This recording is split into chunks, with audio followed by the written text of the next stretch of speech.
The spiritual successor to the legendary AC Cobra, the Dodge Viper was designed as a 60s-style race car with 90s technology. The idea was to put a huge engine, in this case a V10 Magnum usually found in pickup trucks, into a small sports car. The engine was so huge that the entire car had to be built around it. Its massive hood is the single most expensive American car part to replace. The 2013 Viper features the largest production car engine in the world at 8.4 liters. This massive power has propelled the Viper to victory on the racetrack. The Viper racing team has won at Le Mans 3 times, taking the top 6 spots in 1998 along the way. In 2011, a Viper ACRX set a Nürburgring class lap record of 7 minutes and 3 seconds.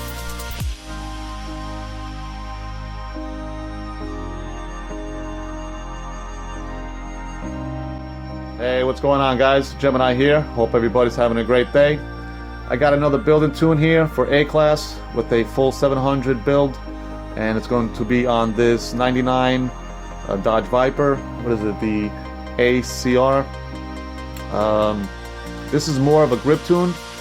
It's at 6.0 on handling in A-Class. You can really get on the accelerator out of the corners without the rear kicking out. Lots of grip. It does really well on Road America. It's where I basically tuned it at, and I got into the lows, 217.2. I could probably knock off half a second on a really good lap. So once again, this is more of a grip tune than a power tune.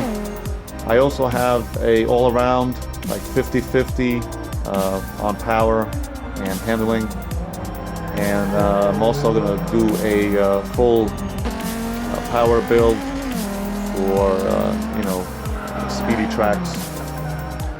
Even though it's a grip tune, it does pretty well on Road America. 217.2, I think that left me in the top 600 on the leaderboards, so it's not that bad. Alright, so let's get started with the build, and I'll follow up with the tune. Alright, so we're going to start off with the conversions here.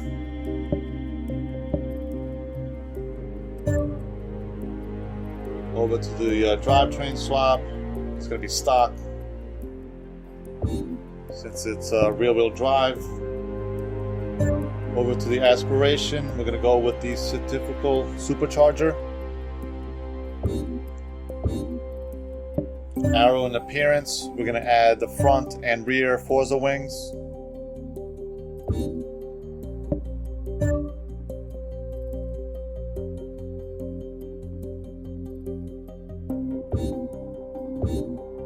Over to tires and rims, we're going to go with the race tire compound, and we're going to leave the front and rear tire width stock.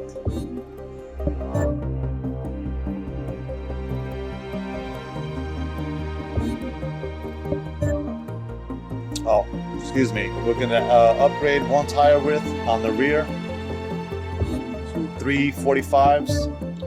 Over to the rims, we got stock rims. And we got stock rim size for the front and rear. Over to the drivetrain, we got a stock clutch, a stock transmission, a street drive line, and a race differential.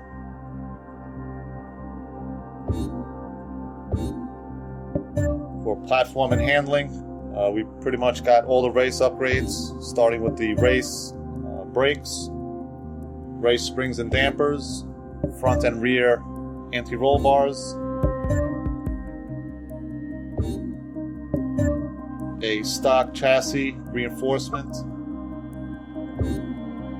and a sport weight reduction.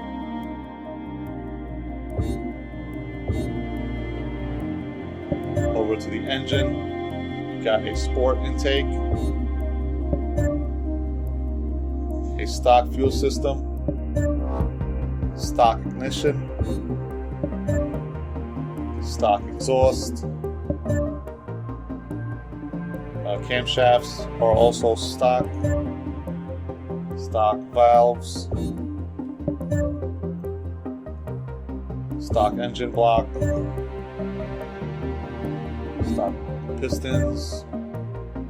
We got the street centrifugal supercharger. No intercooler. Stock oil and cooling. And a stock flywheel. Alright, so no engine upgrades. Let's go over to the tune.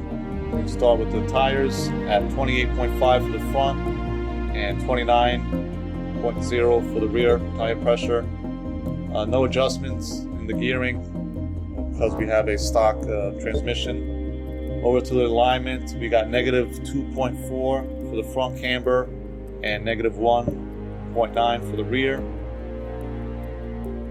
Front toe at 0.2 and negative 0.1 on the rear, with a front caster angle of 5.8. Over to the anti-roll bars at 19.21 for the front and 21.01 on the rear. For our springs, we got 787.4 front and 820.4 on the rear, with a right height of 4.4 front and 4.6 rear. Over to dampening, we got 8.7 for our front rebound stiffness and 9.0 on the rear. Bump stiffness at 3.1 and 3.3 at the rear.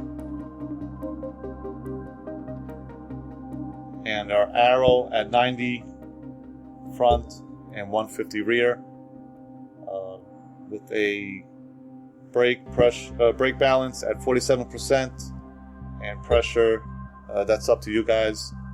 And finally, the differential at 60% acceleration and 20% deceleration. All right, guys, that's pretty much it. I've tested it out on a few tracks. Like I said, it does pretty well on Road America. Give it a shot. Leave me your feedback, and maybe you might have another suggestion for a build and tune. Until then, enjoy the rest of your day, and I'll talk to you guys soon. Peace out.